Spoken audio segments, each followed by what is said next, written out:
وزیر اعظم پاکستان عمران خان کہتے ہیں کہ ریاستی ادارے سیاسی دباؤ کے بغیر آزادانہ کام کریں تو قوم کا فائدہ ہوتا ہے۔ وزیر اعظم عمران خان نے سماجی رابطے کی ویب سائٹ پر ٹوئٹ کرتے ہوئے کہا کہ نیب نے 2019 اور 20 میں 389 ارب روپے کی ریکوری کی ہے۔ نیب نے 2008 سے 2018 تک صرف 104 ارب روپے ریکور کیے۔ اینٹی کرپشن پنجاب نے 27 ماہ میں 206 ارب روپے ریکور کیے۔ بدعنوان حکمرانوں کے 10 سالہ دور میں صرف 3 ارب روپے ریکور کیے گئے۔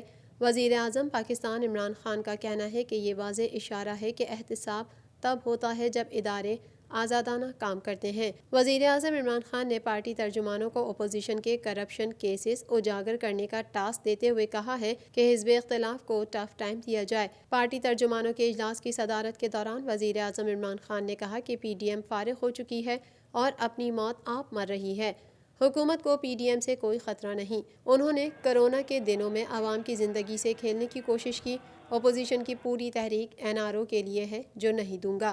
سینٹ کے انتخابات میں اپوزیشن کو بھرپور جواب دینے پر اتفاق کرتے ہوئے عمران خان کا کہنا تھا کہ کوئی بھی معاشرہ احتساب کے بغیر آگے نہیں بڑھ سکتا۔ اپوزیشن کا احتساب شروع ہوا تو سب اکٹھے ہو گئے۔ کچھ بھی ہو جائے احتساب کا عمل جاری رہے گا۔ لیکن ان چند ملک